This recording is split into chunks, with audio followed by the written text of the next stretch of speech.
que es la cintura escapular, la cintura pélvica, y hacer un repaso anatómico de lo que es la parte de la columna vertebral, ¿sí? Así que bueno, vamos a empezar.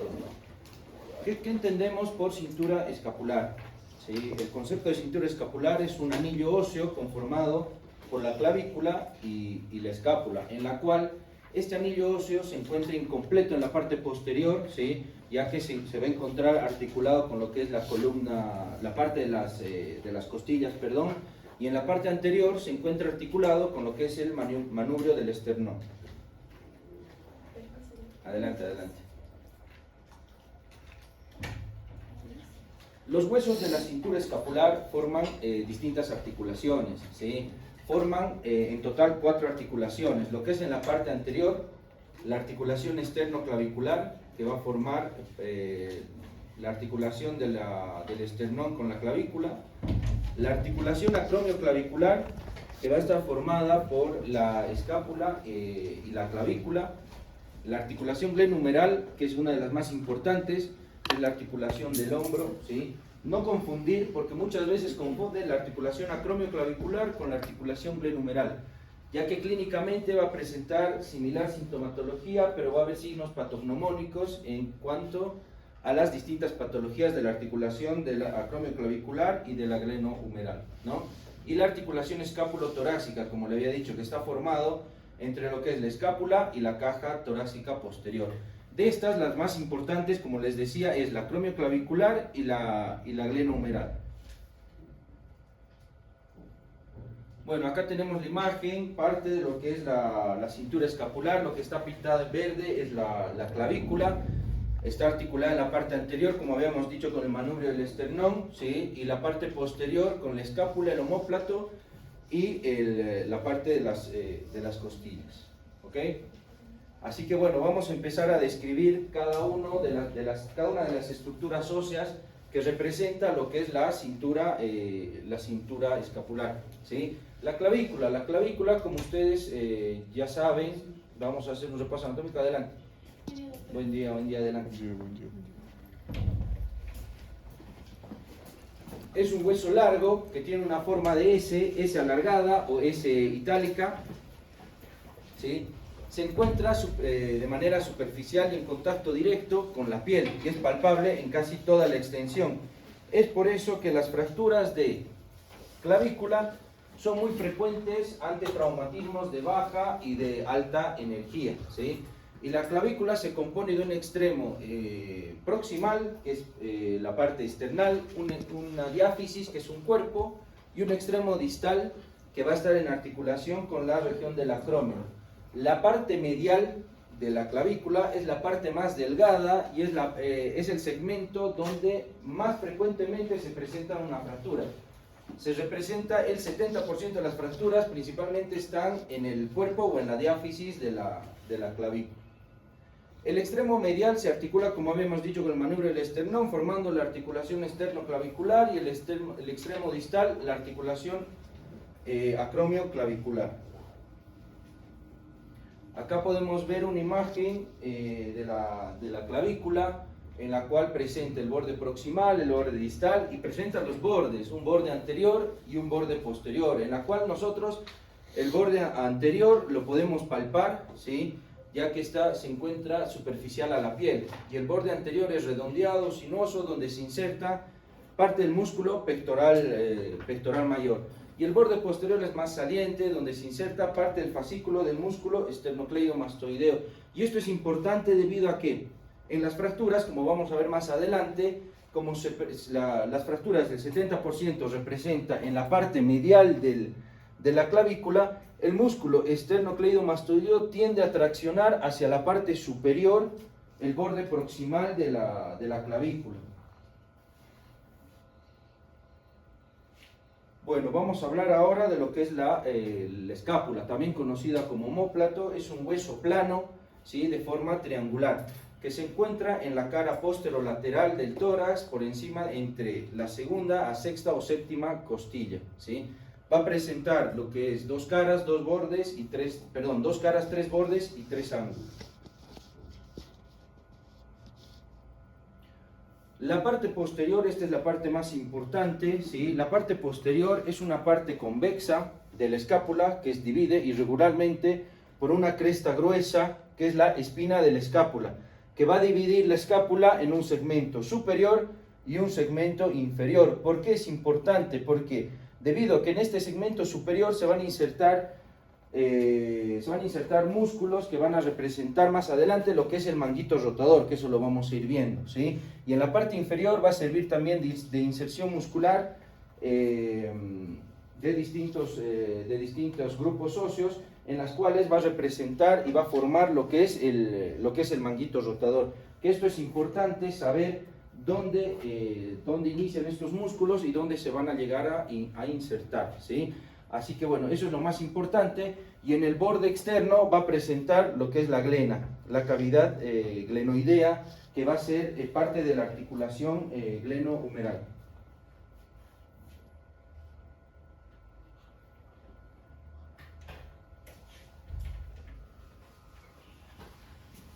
Adelante, adelante, buen día. Bien. La cara anterior es cóncava de la escápula y forma parte de la fosa subescapular, ¿sí? El borde lateral, como habíamos dicho, contiene la cavidad glenoidea, la cual se articula con la cabeza del húmero y forma la articulación glenohumeral. Esta cavidad es ovalada, es poco profunda, ¿sí? Como vemos acá, es de forma triangular, es ovalada, es poco profunda, pero tiene bastantes inserciones ligamentarias, ¿sí? Así que eso es lo que va a dar una estabilidad a la articulación. Bueno, vamos a las distintas articulaciones. La articulación externo-clavicular. Esta articulación es una articulación de tipo sinovial, como habíamos dicho la clase pasada, las distintas articulaciones. Una articulación en silla de montar, que forma una articulación sinovial esférica. Esta articulación está reforzada por distintos ligamentos, ¿sí? Tales como los ligamentos esternoclavicular anterior, esternoclavicular posterior, el ligamento interclavicular y el costoclavicular, ¿sí? Esta articulación en traumatología no representa mucha importancia debido a que la patología de la articulación esternoclavicular es poco frecuente, es casi infrecuente, diríamos, ¿sí? Pero es importante que ustedes sepan que esa articulación es una articulación sinovial o una articulación en silla de montar, ¿ok? Esta es la más importante, la articulación acromioclavicular, una de las más importantes de la cintura escapular, ¿no? Como habíamos dicho, la articulación acromioclavicular es una articulación sinovial plana formada por el acromion, que este es el acromion y esta es la clavícula, ¿no? Como habíamos dicho, y está reforzada por distintos ligamentos, ¿no? Los ligamentos acromioclaviculares, que son los acromioclaviculares superiores, acromioclaviculares inferiores, y los ligamentos córacoclaviculares, ¿no? Que los más importantes son estos dos, que es el ligamento trapezoide y el ligamento conoide. Esto es importante que lo sepan, debido a que cuando existe una patología de la articulación acromioclavicular, como una... Adelante, adelante. Buen día, buen día. Como una luxación acromioclavicular, ¿sí? En la clasificación se va a ver si se encuentra comprometido o no los ligamentos acromioclaviculares o los ligamentos coracoclaviculares, ¿sí? Así que es importante que ustedes recuerden que los ligamentos coracoclaviculares son esos dos, el ligamento trapezoide y el ligamento conoide, ¿sí? Que eso al momento de realizar la intervención quirúrgica es importante poder reparar esos dos ligamentos, ya que esos les da la estabilidad a dicha articulación.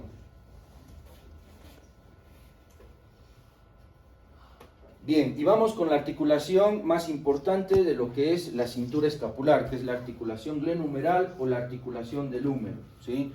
Esta articulación es una articulación sinovial esferoidea formada entre la cavidad glenoidea de la escápula, como habíamos dicho, ¿sí? Y la cabeza del húmero. Esta es la articulación más móvil del cuerpo humano, ¿sí? Ya que permite distintos rangos de movimiento, como ser movimiento de flexión, movimiento de extensión, movimiento de abducción, aducción, rotación, ya sea medial o rotación interna o rotación externa. Y el conjunto de todos esos movimientos es la circunducción. ¿Ok? Así que es una articulación bastante móvil en la cual en las distintas patologías se va a ver lesionado lo que es ya sea la parte de la glena o la parte proximal del húmero, ¿sí? Adelante. La articulación glenohumeral está sostenida por una cápsula articular fibrosa y varios ligamentos, ¿sí? El ligamento humeral transverso, el ligamento coracoacromial y los ligamentos glenohumerales. Así como vemos acá en la imagen, los distintos ligamentos que va a presentar esta articulación. Acá tenemos el ligamento transverso, que es un ligamento que por debajo de este va a pasar lo que es el tendón de la cabeza larga del bíceps. Que esto es importante al momento de realizar alguna maniobra semiológica, existe alguna tendinopatía del tendón largo del bíceps, ¿ok? Y nosotros podemos pensar que existe alguna lesión a nivel de esta región anatómica, ¿sí?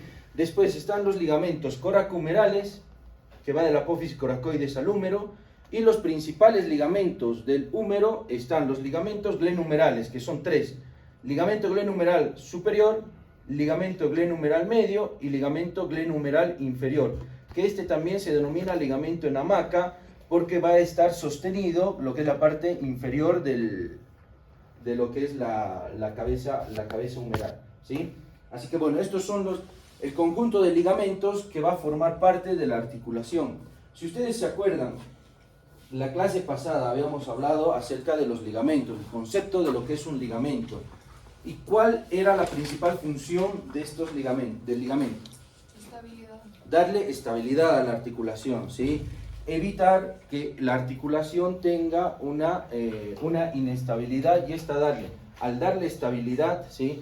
Le da una forma y una congruencia a esa articulación. ¿Ok? Bueno, aparte de los ligamentos, la articulación va a tener lo que es una cápsula articular, ¿sí? Y esta cápsula articular va a estar revestida por una membrana sinovial, ¿sí? ¿Alguno de ustedes ha escuchado hablar sobre el término sinovitis o sobre el término bursitis? Sí, ¿Sí? ¿Qué creen que significa eso? la inflamación de las bursias. Todo lo que termina en itis significa inflamación, ¿sí? Entonces, esto, nosotros, ¿qué vamos a pensar? Que existe una inflamación en estas cápsulas, lo que son, existen distintas cápsulas en la articulación, pero una de las más importantes es la subdeltoidea, ¿sí? ¿Por qué? Porque esta cápsula, al estar inflamada, va a generar un pinzamiento en la articulación y el paciente va a tener mucho dolor al realizar lo que es la abducción.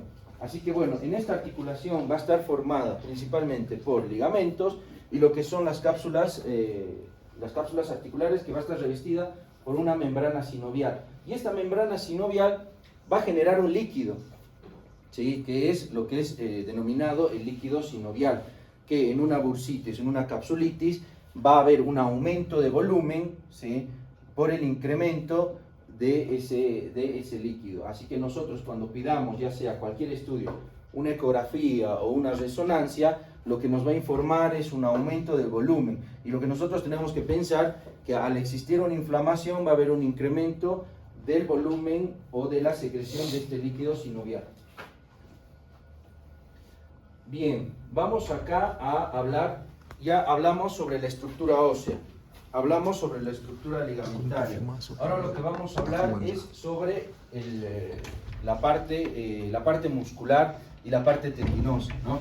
La articulación glenohumeral está sostenida por el manguito rotador. Esto es muy importante porque existe mucha incidencia de patología de hombro que tiene que ver con alguna lesión parcial o total de lo que es el manguito rotador. Así que eso lo tienen que conocer y eso seguramente es pregunta de examen, ¿sí? Que es un grupo de músculos y tendones que se forman alrededor de la articulación.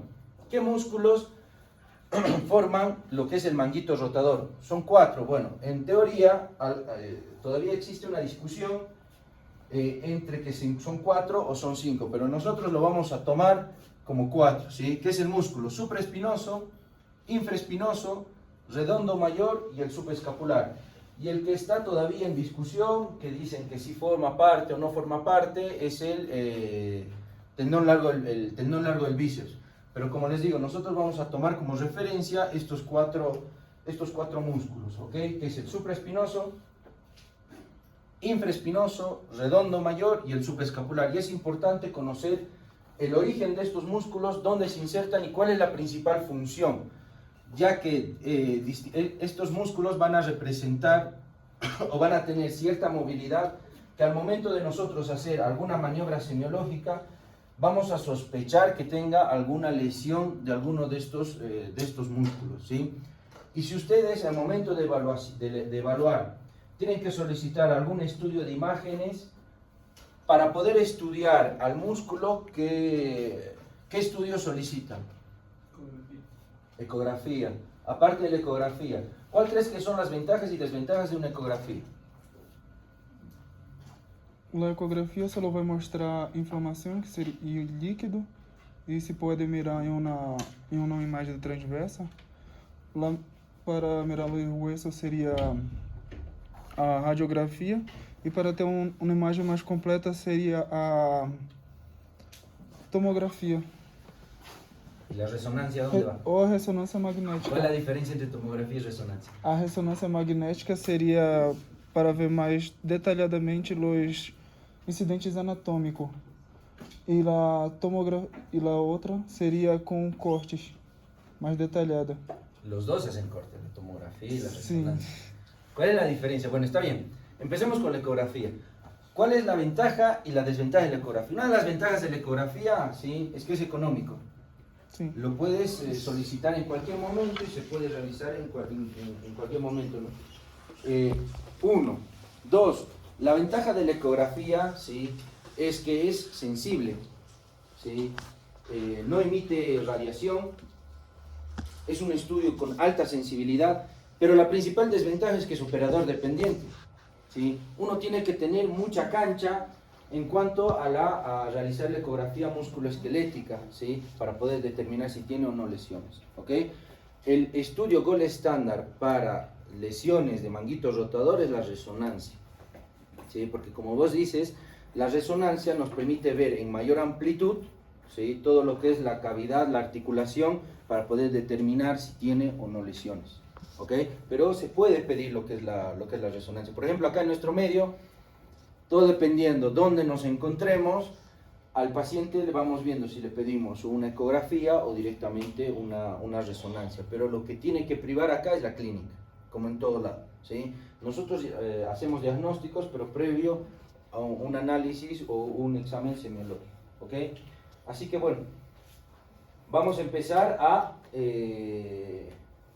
indicar los distintos grupos que forman lo que es el manguito rotador, ¿sí? Vamos a ver lo que es el músculo supraespinoso, que es este, ¿sí?, este acá, que va a tener un origen en la fosa supraespinosa, como habíamos dicho, ¿sí? Esta apófisis va a dividir a la escápula en una fosa supraescapular o infraescapular, ¿sí? El supraespinoso se inserta, va desde la fosa supraescapular, ¿sí?, a insertarse a nivel del tubérculo mayor o troquíter del húmero, ¿sí? Así que eso es importante porque si ustedes recuerdan anatómicamente la parte proximal y la cabeza del húmero tiene dos relieves, uno que es el troquíter y otro que es el troquín, que está en la parte acá, en la parte inferior, ¿sí? Así que el músculo subescapular va desde la fosa supraespinosa hasta el troquíter. ¿Y cuál es la función? ¿Cuál va a ser la función? Va a ser el inicio de la abducción del brazo, ¿sí?, hasta los 15 grados, ¿ok? Así que nosotros, semiológicamente, ¿cómo podemos evaluar este músculo? Es pedirle al paciente que se lleve la mano a la cabeza, porque ahí empieza lo que es la abducción, ¿sí? Si el paciente indica que tiene dolor al llevarse la mano a la cabeza, muchas veces no puede, o el paciente incluso con la otra mano se tiene que ayudar, nosotros vamos a suponer que existe una lesión en este músculo, ¿sí? Y ahí es donde nosotros vamos a pedir los distintos estudios de imágenes, ya sea ecografía o ya sea una resonancia. Y este músculo es el que más frecuentemente se lesiona en lo que es la patología del manguito rotador. El músculo infraespinoso. El músculo infraespinoso, si ustedes observan acá, es este músculo voluminoso, ¿sí?, que va desde la fosa infraespinosa de la escápula al tubérculo mayor del húmero, ¿sí? Pero si ustedes se fijan, va hacia la parte posterior. El supraescapular va hacia la parte superior. El supraespinoso, perdón. El infraespinoso va a lo que es a la parte posterior, ¿sí? Y si va a la parte posterior, la principal función es una rotación externa del brazo, ¿sí? El supraespinoso es abducción, el infraespinoso es rotación externa del brazo, ¿ok? Así que bueno, acá ya podemos ir discriminando las distintas maniobras semiológicas que nosotros hacemos al paciente para poder ver y evaluar los distintos grupos musculares, ¿no? Supraespinoso, abducción, le pedimos que lleve la mano a la cabeza. El infraespinoso es rotación externa, ya sea una rotación externa pasiva, que le decimos al paciente que lleve la mano hacia atrás, ¿sí? O nosotros hacemos fuerza, hacemos presión, le decimos que ponga la mano en 90 grados, hacemos presión en esta zona y el paciente nos tiene que empujar la mano, ¿ok? Eso vamos a ir viendo más adelante de acuerdo a las distintas maniobras semiológicas que tenemos. Bien, vamos con el otro músculo, que es el redondo menor, ¿sí? O teres minor, como se dice en alguna nomenclatura, ¿sí? Este va del borde lateral de la escápula, ¿sí?, va principalmente al tubérculo mayor, a la parte posterior, ¿sí?, justamente por debajo del infraespinoso. Y este también va a ser responsable de la rotación externa y ligera abducción del brazo, ¿ok? Así como el infraespinoso es parte de la rotación externa, el redondo menor también va a cumplir una función de rotación externa y una ligera abducción en la parte, en lo que es la maniobra semiológica. Y el músculo subescapular, perdón, esta es la imagen posterior, se dan cuenta, ¿no? Y esta es la imagen anterior, ¿sí? El músculo subescapular va desde todo lo que es la fosa subescapular, ¿sí?, y se va a insertar a nivel del tubérculo menor del húmero, ¿sí? Habíamos hablado que en el húmero existe el tubérculo mayor y el tubérculo menor, ¿sí? Este es el único músculo que se inserta a nivel del tubérculo menor, ¿sí? Y la principal función de este músculo va a ser una rotación interna, ¿ok? Nosotros, ¿cómo le podemos indicar al paciente qué maniobra puede realizar para poder determinar si existe una lesión a nivel de este músculo? ¿Cómo hacemos al paciente, cómo le indicamos al paciente que haga una rotación interna? Que se toque el otro hombro. Que se toque el otro hombro, porque ahí si ustedes se fijan, el húmero hace este movimiento. La cabeza hace este movimiento para adentro. Que se toque el otro hombro, ¿sí? Ese es, bueno. Entonces, haciendo un repaso de lo que son los distintos músculos que van a conformar lo que es el manguito rotador, ¿sí? Está el supraespinoso, infraespinoso, redondo menor y el subescapular. Y el subescapular, perdón, es el único músculo que se inserta a nivel del tubérculo menor del húmero y va a ser el responsable de la rotación interna del hombro, ¿sí? Así que bueno, es importante que ustedes conozcan estos músculos o este componente global. Seguramente han escuchado hablar de patología del manguito rotador, ¿no? Así que bueno, esto es importante que ustedes sepan y conozcan qué músculos o tendones conforman lo que es el manguito rotador para poder dar una buena movilidad. Y más adelante vamos a ir viendo las distintas maniobras semiológicas que se puede realizar para poder ver las distintas patologías que presenta en esta articulación, ¿ok? Así que bueno, eso es lo que sería la introducción a lo que es la parte de la cintura escapular, ¿sí? Más adelante existen otros temas como fractura de clavícula, fractura de omóplato, lesión a nivel del manguito rotador, fracturas a nivel de la parte proximal. Eso lo vamos a ir viendo más adelante. Ahora es como una introducción, ¿sí?, a que ustedes conozcan cómo está formada la cintura escapular, cuáles son los distintos ligamentos, cuáles son los músculos o tendones que van a formar esta articulación, ¿ok? ¿Qué tipo de articulación es? Para que ustedes más adelante ya vayan viendo las distintas patologías que se puedan presentar, ya sea como luxaciones, ¿sí? Acromioclaviculares o luxación glenohumeral, ¿sí? A ver, si ustedes se acuerdan, la clase pasada habíamos hablado de luxación. ¿Qué es una luxación?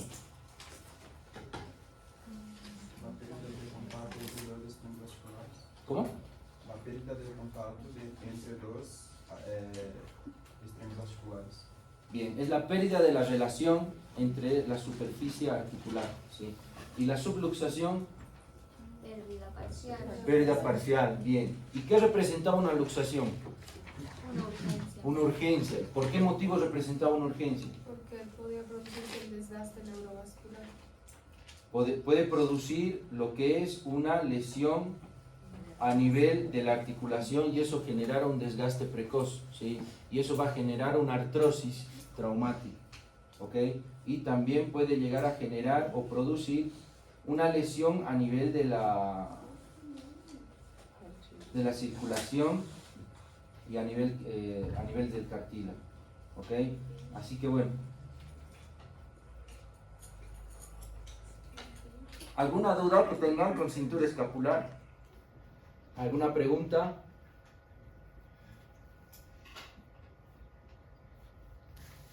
Nada. Bueno, vamos a hablar ahora de lo que es la cintura pélvica, ¿sí? Ya teniendo el concepto de cintura escapular, ¿qué creen que es la cintura pélvica? La parte de abajo. ¿Qué es la cintura pélvica? La parte de abajo, dice. Bien. La cintura pélvica, sí, es una estructura ósea gruesa que está diseñada para poder soportar todo el peso de la parte superior del cuerpo, ¿sí? El peso está distribuido y transferido del esqueleto axial, ¿sí?, al esqueleto apendicular o inferior. ¿Qué es esqueleto axial? ¿Sí? El esqueleto axial es la parte de lo que va a conformar lo que es la columna vertebral, ¿sí? Va de lo que es el esqueleto axial al esqueleto apendicular, ¿sí? Va a realizar justo esa transmisión de carga de lo que es de la parte superior del cuerpo a la parte inferior. Asimismo, estos huesos van a brindar una inserción a distintos músculos, ¿sí? Algunos de estos son los músculos más grandes del cuerpo, los cuales es necesario para llevar una postura y una función. Así que la principal función de la cintura escapular es resistir y transferir el peso del cuerpo, del esqueleto axial al esqueleto apendicular, proporciona inserción a distintos grupos musculares, los cuales nos va a permitir poder realizar lo que es la marcha, los distintos movimientos, contener y proteger, sostener las vísceras pélvicas, ¿ok? Seguramente ustedes ¿ya avanzaron ginecología, no? No, doctor. No, bueno. En ginecología van a hablar mucho de lo que es la cintura pélvica.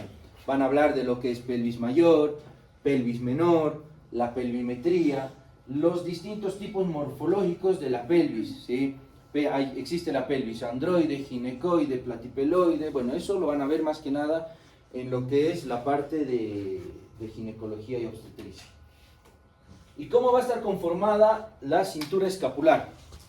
Perdón, la cintura pélvica, ¿sí? Está formado por los huesos ilíacos, ¿sí?, y los huesos o coxales, en la cual, unida al sacro y el coxis, va a formar lo que es la pelvis ósea. O sea, la cintura pélvica no es toda la pelvis en sí. La cintura pélvica es únicamente los huesos ilíacos, ¿sí?, apartado de lo que es el sacro y el coxis, ya que el sacro y el coxis se toma como parte de lo que es la columna vertebral, ¿sí? Unida al sacro y el coxis va a formar lo que es la pelvis ósea, ¿sí? Así que bueno, nosotros vamos a hablar de lo que es la cintura pélvica. Así como habíamos dicho, está formado por el hueso coxal. Y este hueso coxal es la fusión de tres huesos.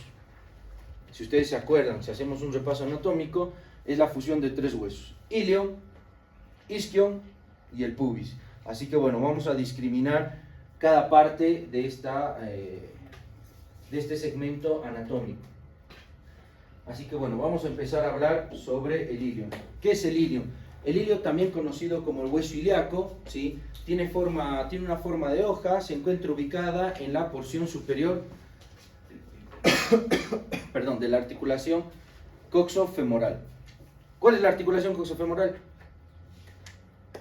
La unión del coxis. Coxis con fémur. ¿Del coxis con el fémur? No.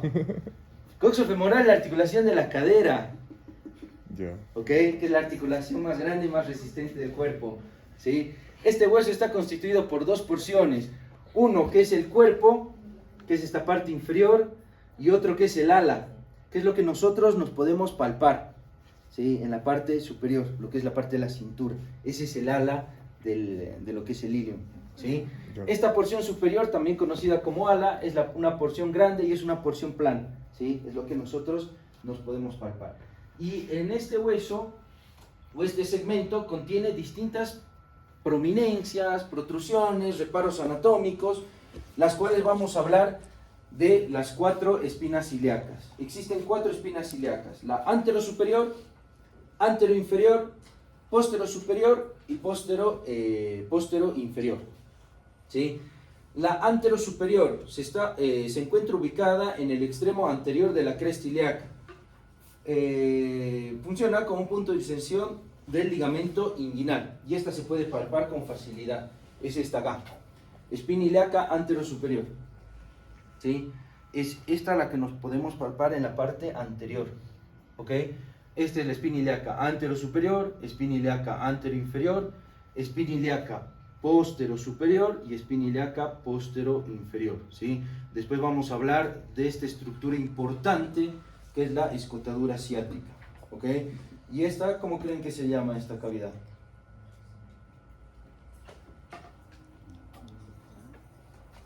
Perdón.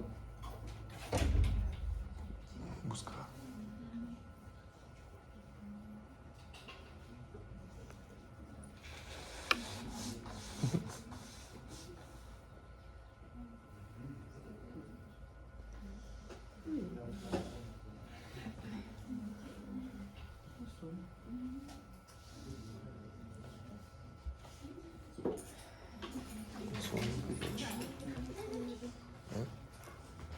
Thank you very much.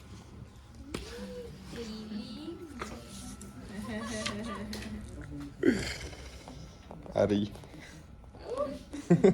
Bien. ¿Cómo creen que se llama esta cavidad?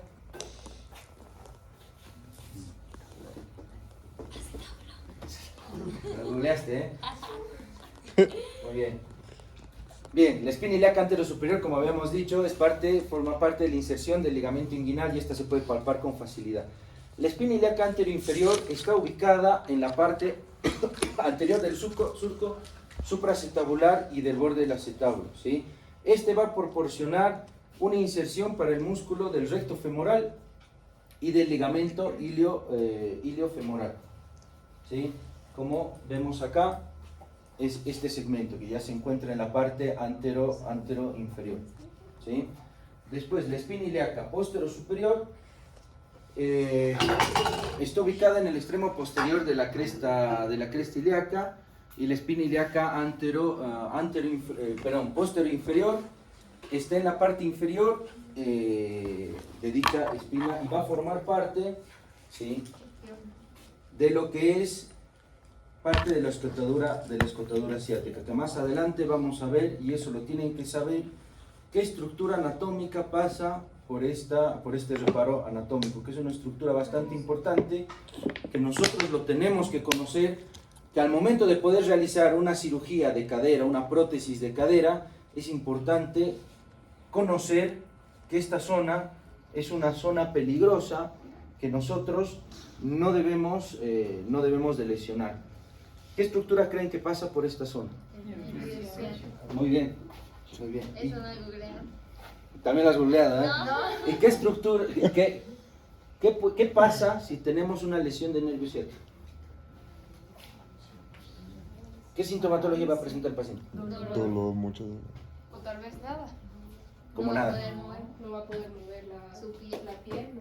Bien, va a tener una paresia, una parestesia, ¿sí? Nosotros ahí semiológicamente vamos a ir viendo los niveles de lesión que puede llegar a tener, pero el paciente lo principal que va a tener es el pie caído. Va a tener ausencia de dorsiflexión del pie, ¿sí? Así que eso es importante. Bueno, los bordes.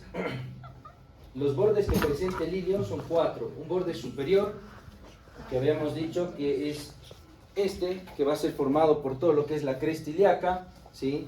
Y esto es importante para nosotros en la parte traumatológica debido a que esta zona, ¿sí?, es una zona dadora, ¿sí?, de injerto óseo. Nosotros ante ciertas patologías, como ser una pseudoartrosis, una fractura que tiene un defecto óseo, nosotros tenemos que dar aporte óseo a esa lesión. Esta zona de la cresta ilíaca nos va a servir para poder sacar un fragmento óseo de acá y poder utilizarla como injerto óseo, ¿sí? Eso ya vamos a ver más adelante en qué patologías lo vamos a utilizar, ¿sí? Presenta lo que habíamos dicho, un borde superior que es la cresta ilíaca, donde esta va a ser una zona rica o una zona en la cual vamos a poder utilizarla para poder sacar lo que es injerto óseo. Un borde anterior, un borde posterior y un borde mediano, ¿sí? El borde anterior va desde la espina ilíaca anterosuperior hacia el acetábulo, ¿sí? El borde anterior, como habíamos dicho, va desde la espina ilíaca anterosuperior hasta lo que es el acetábulo, ¿sí? Y el acetábulo va a estar formada por la conjunción de estos 3 huesos, del ilion, el pubis y el isquion, ¿sí? Así que el acetábulo es una cavidad que va a estar formada por parte de la unión de estos tres huesos, ¿ok?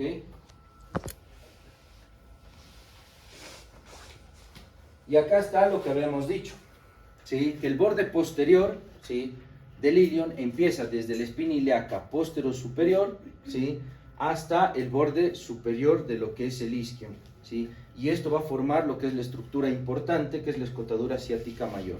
Existe otro reparo anatómico que va a formar la parte del isquion, que es la escotadura ciática menor, que junto con los ligamentos sacroespinosos y sacrotuberosos va a formar los agujeros, ¿sí? Ya que esta es una escotadura, que es un círculo incompleto. Los ligamentos van a formar lo que es el agujero ciático mayor y el agujero ciático menor. Así que eso es importante que lo conozcan y que se acuerden de ese reparo anatómico, ya que nosotros tenemos que tener mucho cuidado al momento, como habíamos dicho, de hacer algún procedimiento quirúrgico, de no lesionar esas estructuras. Y acá vamos a ser bastante redundantes en cuanto, ¿qué estructuras pasan por la escotadura ciática mayor? Pasan distintos nervios, músculos y vasos. Los nervios que pasan, el principal es el nervio ciático, ¿sí? Pasan ramos del plexo sacro, ¿sí?, que van a ser los ramos glúteo superior, glúteo medio, glúteo inferior, el pudendo, y todos esos. Los vasos, arterias de la ramas de la arteria ilíaca interna, ¿sí?, que esta va a ser la glútea superior, glútea inferior y la pudenda interna, ¿sí?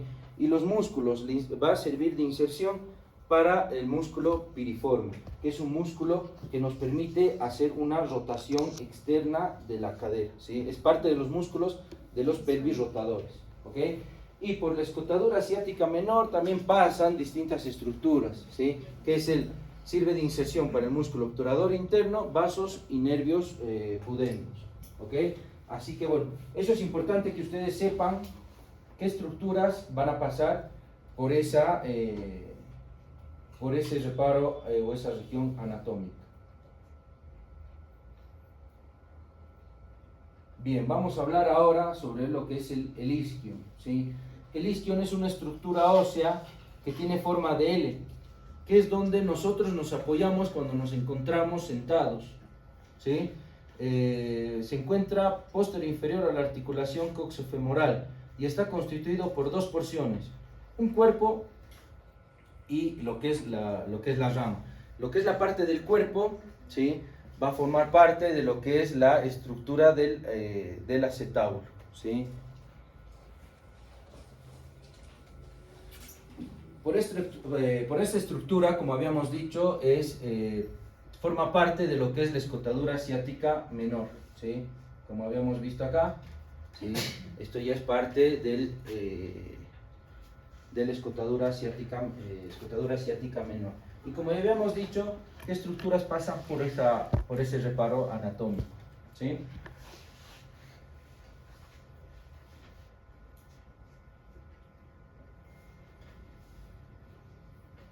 Bien, y lo que es el pubis, lo que es el pubis o el hueso púbico, ¿sí? Es un segmento pequeño, ¿sí? Se encuentra en la parte anterior de lo que es la cintura pélvica, ¿sí? Y esto es una zona en la cual nosotros podemos ir palpando, ¿sí? Ya que es una zona en la cual la sínfisis se encuentra superficial, ¿sí? Y está constituido por un cuerpo pequeño y dos ramas, ¿sí? El cuerpo va a formar parte de lo que es la articulación de la sínfisis, que como habíamos dicho la clase pasada es una articulación de tipo cartilaginosa, ¿no? Y dos ramas, lo que es la rama superior y lo que es la rama inferior, ¿sí? Así que nosotros al tener o al presentarse distintas patologías de ese segmento, o en una radiografía vemos que tiene fractura de las ramas púbicas, podemos suponer que existe una lesión a nivel de la parte anterior, ¿sí? Semiológicamente, ¿cómo podemos indicar nosotros que el paciente puede llegar a tener o no una lesión a nivel de pubis? Un paciente que tiene, por ejemplo, un accidente de tránsito, ¿cómo evalúan lo que es la cintura pélvica? ¿Qué maniobras semiológicas realizan? Para ver si existe estabilidad o inestabilidad. Uno es la palpación a nivel de la sínfisis del pubis, ¿sí? Palpan a nivel de la sínfisis del pubis. Si el paciente está con dolor, bueno, van a presuponer que tiene alguna lesión. O agarran lo que es la ilíaca y hacen lo que es un poco de compresión, ¿sí? O distracción, ¿ok? Esas maniobras son las que se realizan para determinar si existe alguna lesión a nivel de la cintura pélvica, ¿sí? Y estos huesos son huesos planos, son huesos muy delgados en las cuales va a tener accidentes de baja o alta energía, va a tener mucha predisposición a tener una fractura en este segmento del cuerpo.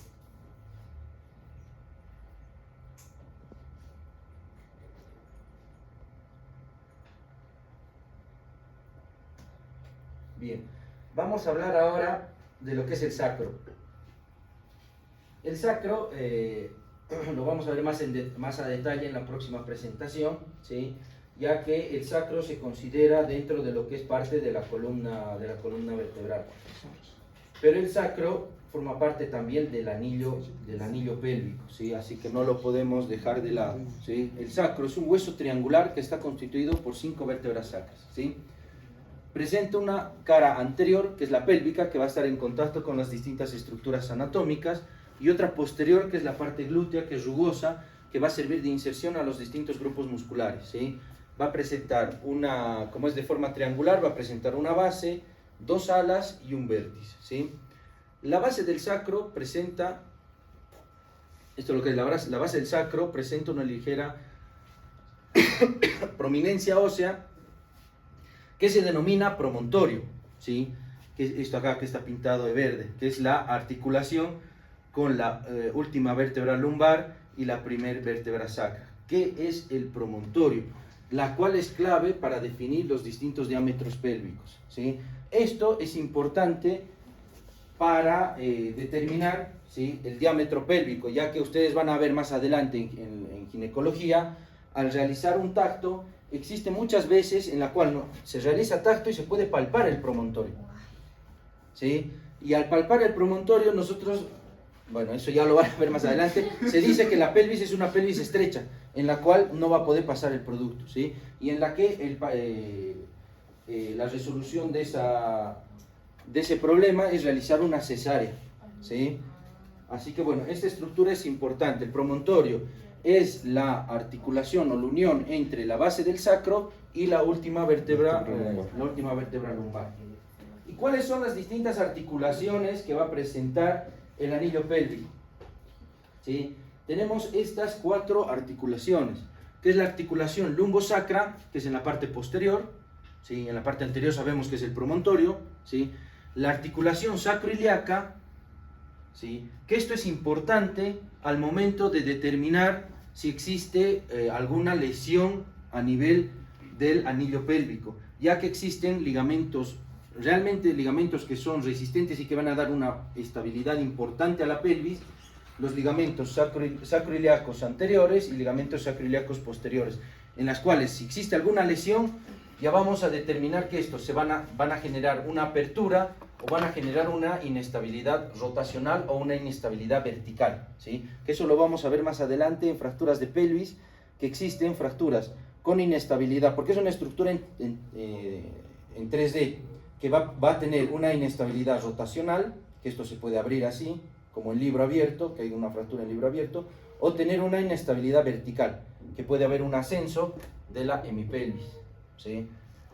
Después está la articulación sacrocoxigia, que es la articulación del sacro con el coxis, y la articulación de la sínfisis del pubis, que es en la parte anterior, que como habíamos visto en la clase pasada, es una articulación de tipo cartilaginosa, que la sínfisis del pubis, al ser una articulación cartilaginosa, esta puede tener tendencia a abrirse, ¿sí? Así que bueno, eso es lo que es la parte ósea, ¿sí? La parte articular, ¿sí? Cómo está conformado el anillo pélvico, ¿sí? Ahora lo que vamos a ver son los distintos grupos musculares que va a presentar el anillo pélvico.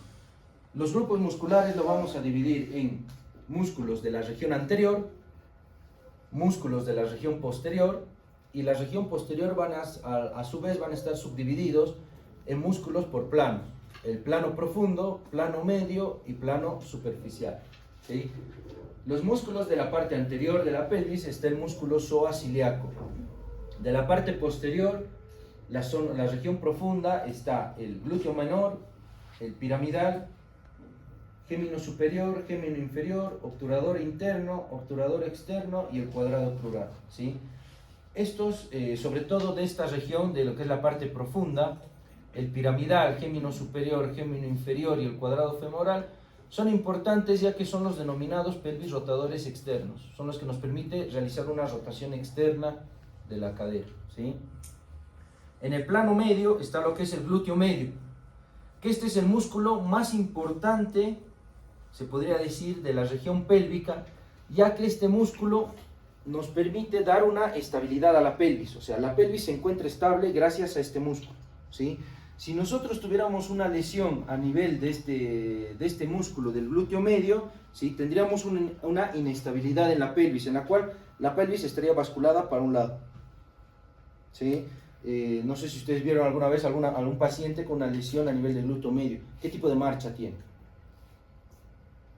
Es una marcha en... ¿Cómo se llama esa marcha? Es una marcha en Trendelenburg, ¿sí? Es una marcha claudicante, que el paciente tiene a tener una inestabilidad en la pelvis, ¿sí? Así que bueno, este músculo es importante, es el principal estabilizador de la pelvis. Es el músculo que nos mantiene la pelvis en una sola posición cuando nosotros estamos caminando, ¿sí? Así que no se olvide, lesión del músculo del glúteo medio nos da una marcha en Trendelenburg, ¿sí? Y los músculos del plano superficial está el glúteo mayor y lo que es el tensor de la fascia lata. Bueno, vamos a hablar sobre el músculo psoas ilíaco, que se divide en dos porciones, uno que es el psoas y otro que es el músculo ilíaco. Lo que es el psoas, ¿sí? Que es este músculo voluminoso que va desde la parte lumbar, ¿sí? Desde la parte T12 o L1, todo lo que es la parte lumbar L1 a L5, ¿sí? Que va por la cara inferior y se va a insertar a nivel del trocánter menor, ¿sí? Recuerden que a nivel del fémur también presenta, como en el húmero, dos prominencias, uno que es el trocánter mayor y otro que es el trocánter menor, ¿sí? Este músculo va desde lo que es T12 o L1, L5 hasta el trocánter menor, ¿sí? Y el músculo ilíaco, ¿sí? Por eso se denomina psoas ilíaco, porque tiene una zona, tiene un grupo muscular que se denomina psoas, que va desde la columna, y otro que es el ilíaco, que va desde la cara interna del músculo ilíaco, ¿sí?, hasta el trocánter menor, ¿sí? Y esto es importante porque las fibras musculares de estos dos músculos convergen y forman un surco en esta región, lo que es al pasar de la pelvis, por donde discurre el nervio femoral, ¿sí? Así que bueno, eso también es un reparo importante para nosotros al momento de realizar un procedimiento quirúrgico en esa zona, ¿sí? ¿Y cuál es la principal acción de este músculo? Es flexor sobre la pelvis, ¿sí? Nos permite realizar una flexión de la articulación de la cadera, ¿sí? Es el principal flexor, ¿ok? Así que bueno, vamos ahora con lo que es el glúteo menor. El glúteo menor se extiende desde la cara glútea, ¿sí? Esta es una imagen de la parte posterior, este es el nervio ciático, ¿sí? Esta estructura, ¿sí? Va desde la cara glútea del ilion hasta el trocánter mayor, ¿sí? Lo que es el trocánter mayor. Y el piramidal también va desde la cara anterior del sacro, este es el músculo piramidal, ¿sí? Va desde la cara anterior del sacro, ¿sí?, hacia el trocánter mayor. ¿Y qué estructura pasa por debajo? Es el nervio ciático, ¿sí? Su principal acción es, como habíamos dicho, es parte es un pelvirrotador, es parte de la rotación externa y aductor del músculo. El obturador interno y el obturador externo, ¿sí? Acá se encuentra el obturador interno, ¿sí?, y el obturador externo, y este acá es el obturador interno, ¿sí?, que son dos músculos que tienen origen en la membrana obturatriz y van directamente hacia lo que es el trocánter mayor, ¿sí? Así que nos sirve también de acción para realizar la rotación externa. Los géminos, está el gémino superior, el gémino inferior, ¿sí? Estos también se van a insertar en lo que es, va desde la espina ciática, ¿sí?, hacia lo que es el trocánter mayor. ¿Por qué es importante estos músculos? Porque nosotros al realizar un procedimiento quirúrgico de una prótesis, vamos a desinsertar todos estos músculos, ¿sí?, para poder abrir esto y poder tener acceso a lo que es directamente la articulación.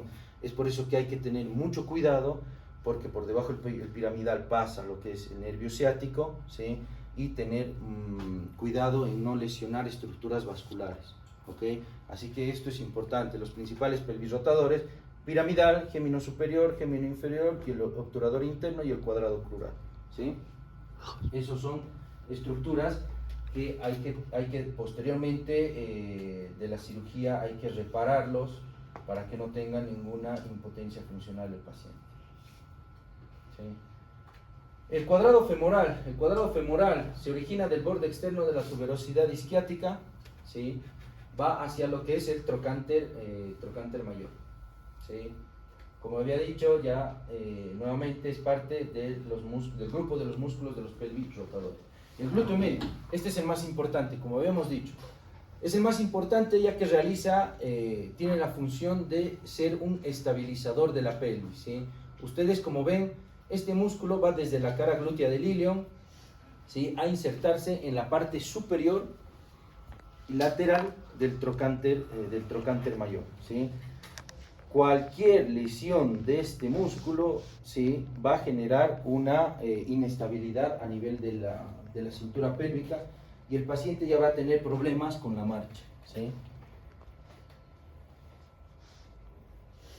El glúteo mayor, ¿sí?, que se origina en la cara posterolateral del sacro y del coxis, va hacia lo que es la inserción a nivel de la tuberosidad glútea del fémur, ¿sí?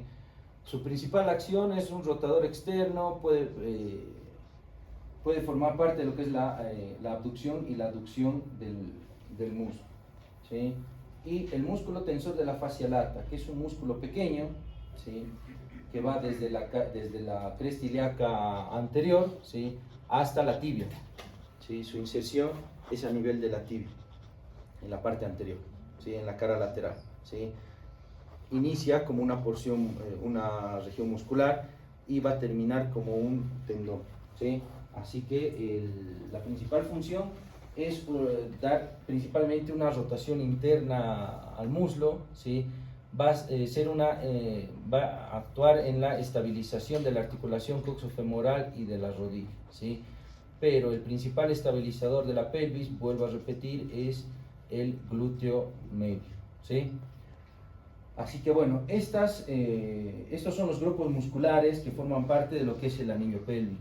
Existen otros grupos musculares que eso lo van a ver más en cirugía, en ginecología, lo que es la parte del piso de la pelvis y todo eso, ¿no? Pero los grupos musculares que a nosotros nos interesa y nos importa son estos músculos, ya que la importancia de poder conocerlos nos va a hacer saber de qué estructuras tenemos que conservar o qué estructuras pueden llegar a estar lesionadas, ¿sí?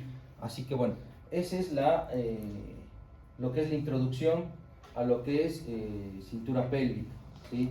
Por ahí es un poco engorroso porque es mucho repaso anatómico, mucho recalcar o volver a recordarles, porque ya pasaron en anatomía los distintos grupos musculares, pero en los cuales a nosotros nos sirve o es importante para poder evaluar al paciente cuando tenga alguna lesión o ver qué estructura ósea puede estar lesionada, ¿sí?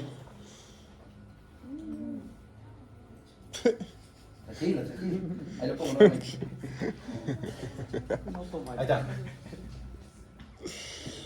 Ay, ay. ¿Listo? ¿Ya está?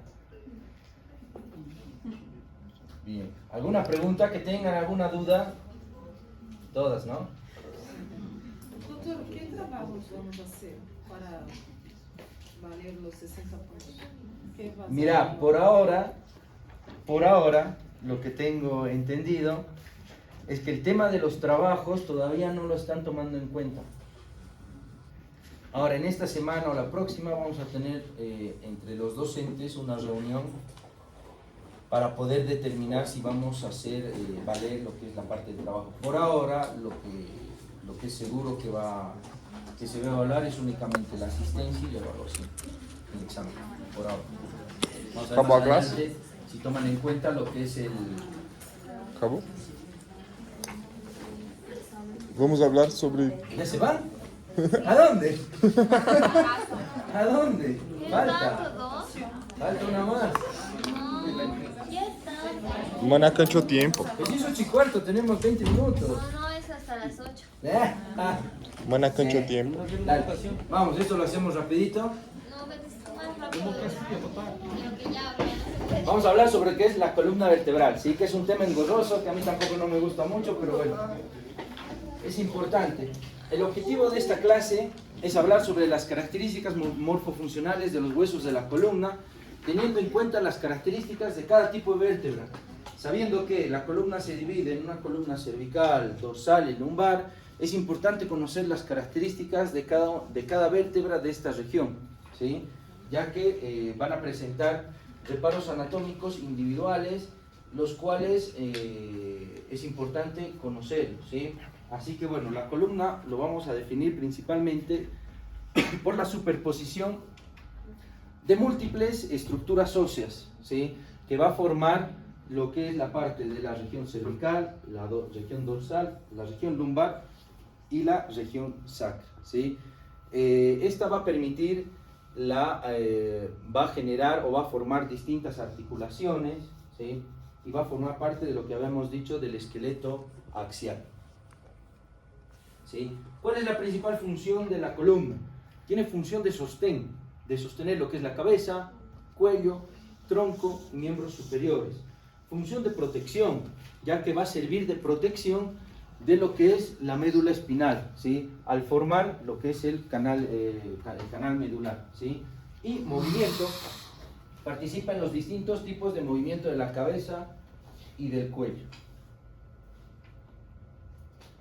Así que vamos a dividir lo que es la columna en regiones. Lo que es la parte cervical son 7 vértebras, la parte torácica son 12 vértebras, la parte lumbar son 5, sacra son 5 y la coxígea se va entre 1 a 4, ¿sí? Esto acuérdense, porque el otro día le pregunté a un interno cuántas vértebras lumbares tenemos. Me dijo 12. No mames. Era de la Unifran, seguro. Eres extraterrestre entonces, le dije. Así que acuérdense de esto, por favor. Son 7 cervicales, 12 dorsales, 5 lumbares y 5 sacras. ¿Sí? Y para saber las características de cada vértebra es importante tener bien, saber identificar el hueso, la posición anatómica, qué situación tiene respecto al cuerpo, qué segmentos forman lo que es la parte anterior y la parte posterior de la columna, y los reparos anatómicos importantes, ¿sí? Así que vamos a hablar sobre la vértebra tipo. ¿Qué es la vértebra tipo? Es aquella vértebra de la región específica, ya sea de la región cervical, región dorsal o región lumbar, que va a ser característico de esa región, va a tener todos los reparos anatómicos de esa región, ¿sí? Ya que las vértebras cervicales son distintas a las dorsales y las dorsales distintas a lo que son las partes lumbares, ¿sí? Y conocer qué tipo de reparo anatómico. Por ejemplo, esta vértebra es una vértebra dorsal. ¿Por qué digo que es una vértebra dorsal? ¿Sí? Porque tiene 2 superficies articulares, una que es en la parte del cuerpo y otra que es en la apófisis transversa. Tiene otra superficie articular en la parte inferior, que esto va a servir de inserción para lo que son las costillas, ¿sí? El agujero vertebral o el conducto vertebral va a ser redondo, ¿sí? No va a ser triangular como en las vértebras cervicales. El cuerpo vertebral va a ser un cuerpo vertebral voluminoso, ¿sí? Así que bueno, esa es la vértebra tipo, es la vértebra que va a presentar todas las características de la región mencionada, ya sea de la región cervical, de la región dorsal o la región lumbar, ¿sí? Así que bueno, acá está lo que había mencionado, ¿sí? Saber cuáles son las cuál es la posición anatómica, ¿sí? Por ejemplo, esto, lo que es del canal medular para esta región es la región posterior, que esta es la apófisis espinosa, que es lo que nosotros nos palpamos cuando tocamos la vértebra. Esta es la parte, el cuerpo vertebral es la parte anterior. ¿Y cómo va a estar conformado? ¿Cómo es el esquema de una vértebra? ¿Sí? La vértebra va a estar formada por un cuerpo vertebral, ¿sí? Un pedículo, un proceso articular, ¿sí? O receso articular, una lámina que está ya en la parte anterior y las apófisis, que es las apófisis o el proceso espinoso y las apófisis o proceso transverso, ¿sí? Así que eso es importante que se acuerden porque eso ya lo llevaron en anatomía. Está conformado por una lámina, un pedículo, un proceso articular, apófisis transversa y apófisis espinosa, que eso es lo que vamos a ver en las radiografías, ¿sí? Más adelante vamos a ver qué estructuras se evalúan en una radiografía. Así que bueno, acá podemos ver la estructura y las partes que habíamos mencionado, ¿no? Lo que son las láminas, el pedículo, el cuerpo vertebral en sí. ¿Sí? Y lo que es en la cara vista lateralmente, lo que es la vértebra, ¿sí? Va a presentar los procesos articulares para la articulación de la vértebra superior o la vértebra inferior, el proceso transverso con su carilla articular, y esto que es importante, que es la incisura vertebral, ¿sí? Que la articulación con la vértebra inferior va a formar un conducto o un canal, ¿sí? Que es por donde va a discurrir las raíces nerviosas, ¿sí? Que es lo que mayormente se ve afectado cuando un paciente presenta una patología de hernia discal. Bueno, vamos a hablar ahora sobre las características de las vértebras cervicales. ¿Cuáles son las características de estas vértebras? Tiene un cuerpo vertebral pequeño, ¿sí? No muy voluminoso, va a presentar un proceso transverso, que a su vez esto va a formar un agujero transverso, ¿sí? Que a través de este agujero transverso va a discurrir las arterias vertebrales, ¿sí? Que eso es importante porque va a generar lo que es una irrigación a la parte del cerebro, ¿sí? El agujero vertebral tiene forma triangular y la apófisis espinosa es bifurcada, ¿sí? Esas son las principales características de lo que es la columna cervical. ¿Sí? Hablando también de las primeras vértebras cervicales, tenemos que hablar de lo que es el atlas y lo que es el axis. La primera vértebra cervical es el atlas, la segunda es el axis. Como ustedes pueden ver, el atlas carece de cuerpo vertebral. No tiene cuerpo vertebral, ¿sí? Tiene directamente dos superficies articulares, ¿sí? Y tiene un arco anterior y un arco posterior, en la cual el arco posterior va a presentar una superficie articular para la vértebra C2, que es el axis. Y el axis va a presentar esta apófisis. ¿Cómo se llama esta apófisis? Espina... ¿Ah? No. Odontoides, es la apófisis odontoides, ¿sí? Que esa va a articular directamente al atlas y esa va a permitir realizar los movimientos como vemos acá en la figura, ¿sí? Otra característica especial de la parte de la columna cervical es la séptima vértebra cervical, que tiene una apófisis espinosa más prominente que el resto y no es bifurcada, como habíamos dicho de las anteriores vértebras cervicales. ¿Sí? Así que bueno, acá podemos ver lo que había mencionado, ¿sí? Del atlas, que carece de un cuerpo vertebral, tiene un agujero vertebral bastante prominente, ¿sí? Tiene las masas laterales, que son las cavidades glenoideas, que esto va a ir a articularse directamente con lo que es la parte articular del occipital. ¿Ok? Y acá está lo que habíamos dicho de la segunda vértebra cervical, que es el axis, que va a presentar lo que es la apófisis odontoides, la superficie y la carilla articular.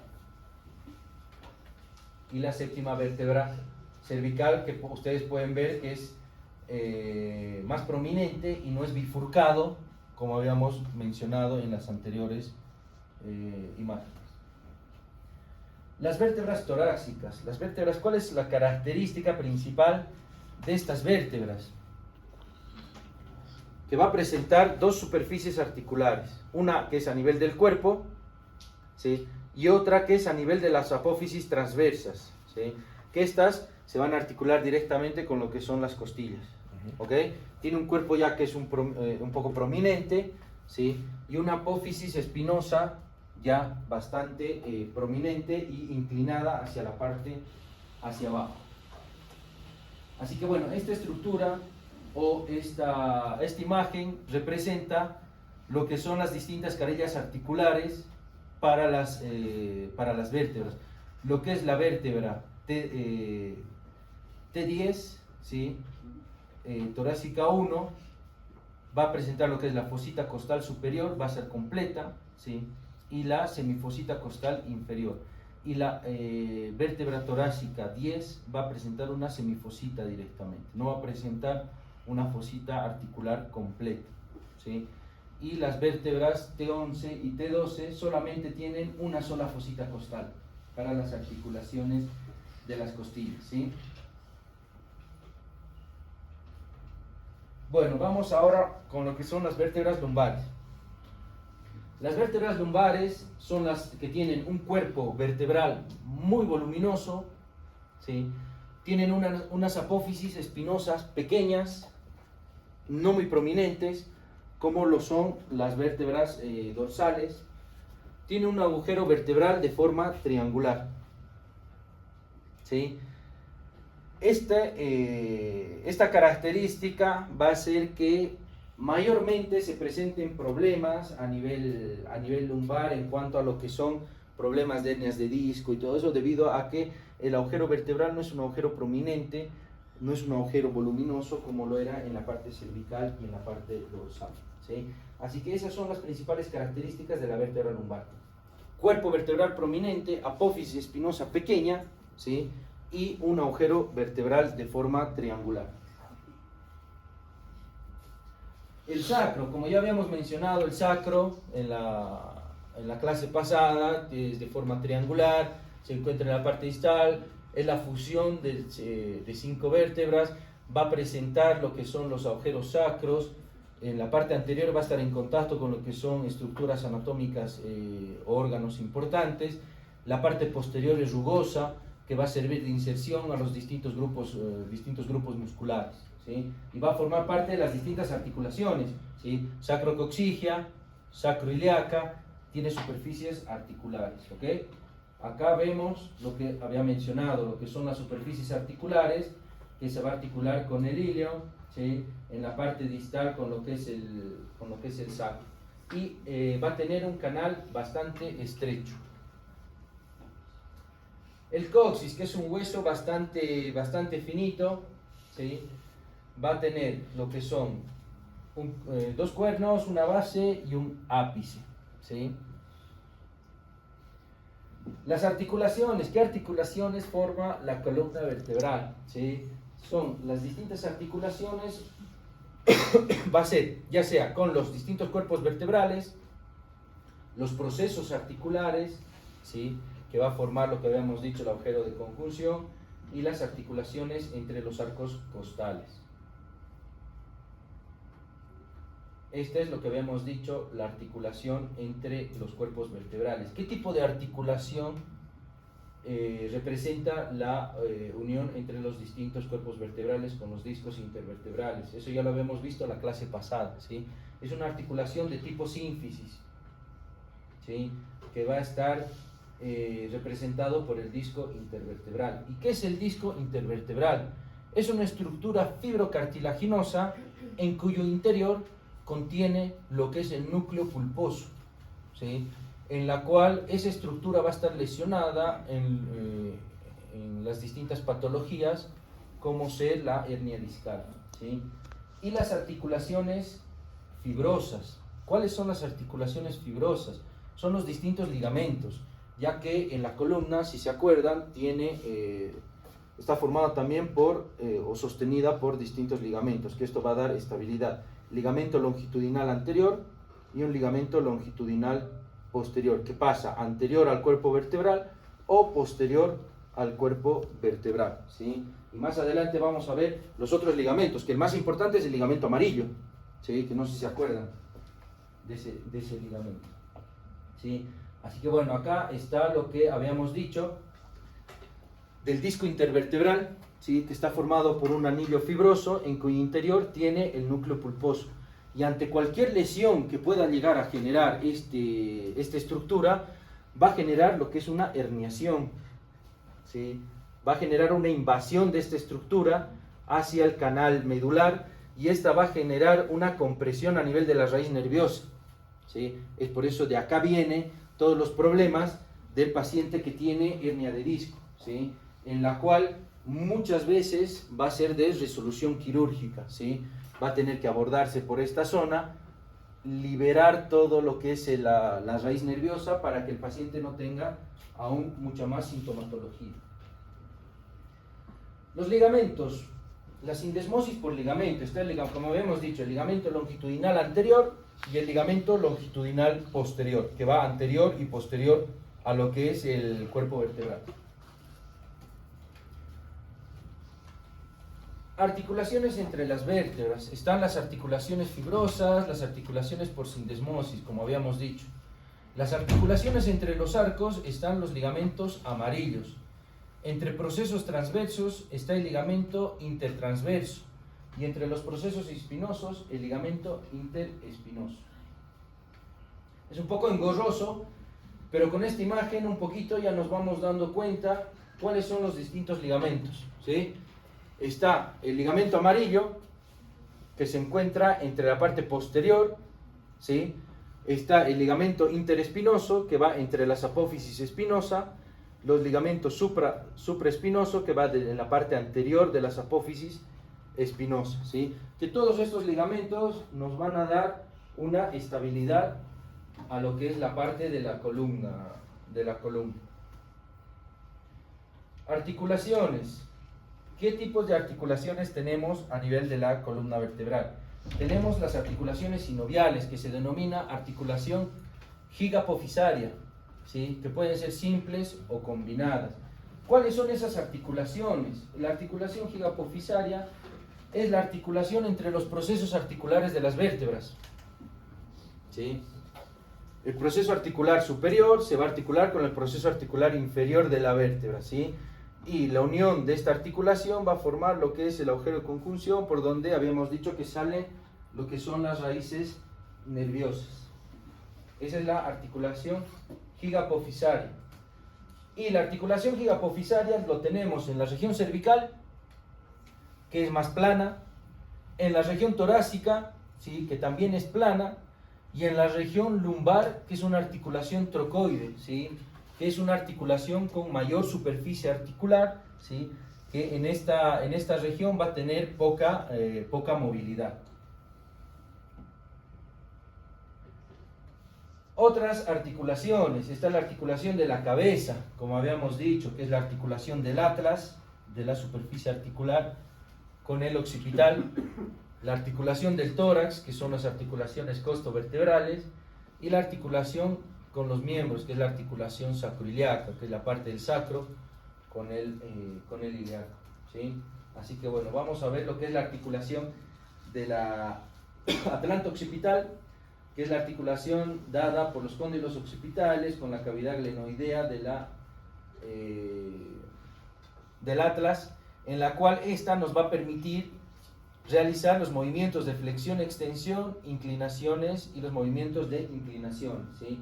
Como vemos acá en la imagen, también está la articulación del atlas con el axis, ¿sí?, que también nos va a permitir realizar movimientos de rotación, ya sea a la derecha o a la izquierda, y esta va a estar representada también o unida a través de los distintos ligamentos, los ligamentos alares, el ligamento apical y el ligamento cruciforme, ¿sí?, que va a formar parte del ligamento transverso. Esto es importante que lo sepan, ¿sí?, debido a que se ve con mucha frecuencia una disociación o una luxación atlanto-occipital, ¿sí? Yo vi durante mi formación 2 lesiones a nivel de esta estructura, ¿sí? Así que justamente para poder evitar esto, si ustedes hacen lo que es evaluación prehospitalaria de un paciente, o con un paciente con un accidente de tránsito ingresa a la emergencia o a la guardia, lo más importante es tener o colocarle lo que es el collar cervical. Todo paciente con algún traumatismo de mediana o alta energía tiene que tener o ingresar a la emergencia con collar cervical, ¿sí? Bueno, después están las articulaciones de la región del tórax con lo que es las costillas, que habíamos visto que tiene 2 superficies articulares, una que es a nivel del cuerpo vertebral y otra que es a nivel de las apófisis transversas, ¿sí?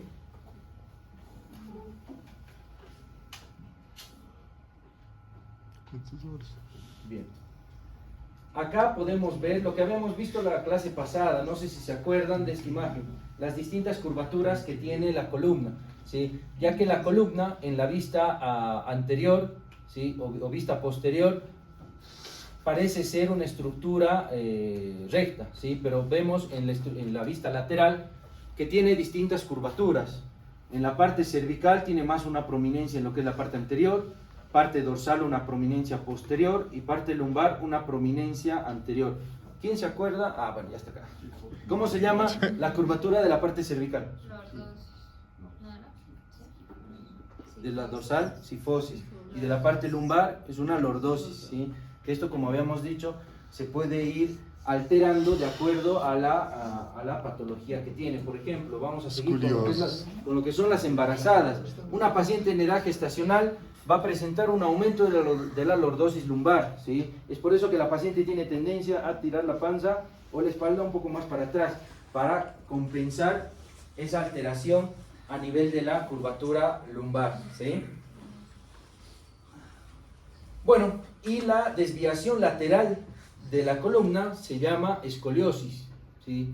Eso también quiero que lo sepan, ya que hay muchos internos que les pregunto y no me saben responder, ¿sí? La curvatura o la desviación de la columna hacia la derecha o a la izquierda se denomina escoliosis, la cual puede ser congénita o puede ser adquirida, ¿sí? Y existen algunas alteraciones anatómicas, como vemos en la imagen de abajo, que puede haber una fusión vertebral, ¿sí? que eso se determina con realizando ya sea una radiografía o una resonancia, ¿sí? ¿Y cuáles son los movimientos de la columna?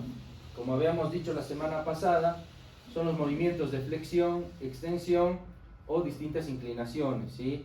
El movimiento de flexión, que es hacia adelante, es aproximadamente 90 grados. El movimiento de extensión o hiperextensión a la parte posterior son 50 grados. Bien, bueno, vamos a ver lo que es la anatomía de la columna en una radiografía.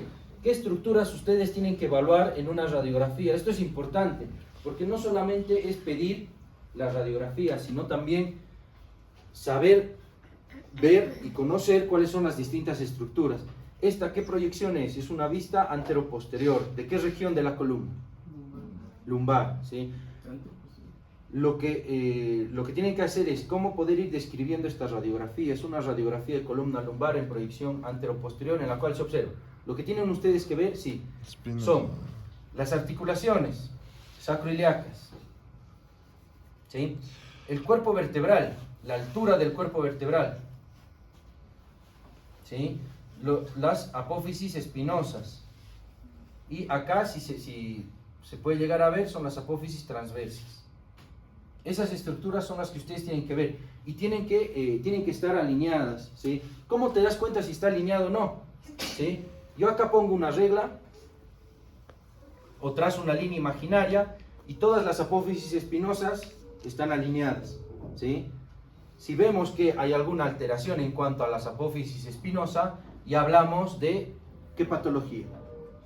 La desviación a la derecha o a la izquierda, ¿cómo se llama? Escoliosis. Escoliosis, ya podemos hablar de una escoliosis, ¿ok? ¿Sí? Así que esas son las estructuras que uno tiene que ver en una radiografía.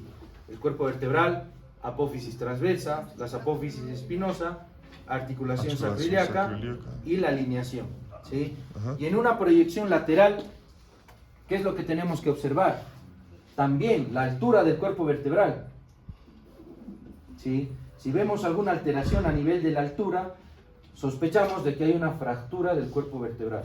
Las apófisis espinosas, ¿sí? Y el agujero intervertebral, ¿sí? Y el espacio entre vértebra y vértebra, ¿sí? En los procesos de artrosis o alguna lesión que haya tenido el paciente, puede existir una disminución o alguna alteración en la morfología del cuerpo vertebral. Así que eso es lo más importante que tienen que ver en una radiografía lateral. También tienen que trazar líneas. ¿Qué línea se traza? La línea vertebral anterior, que va sobre el cuerpo anterior de la columna. Línea vertebral posterior, ¿sí? La interrupción de esas líneas nos hacen suponer de que puede llegar a existir una luxación o una subluxación de la columna, ¿sí? Así que bueno, eso es lo más importante que ustedes tienen que ver en la parte morfológica en una radiografía, ¿sí?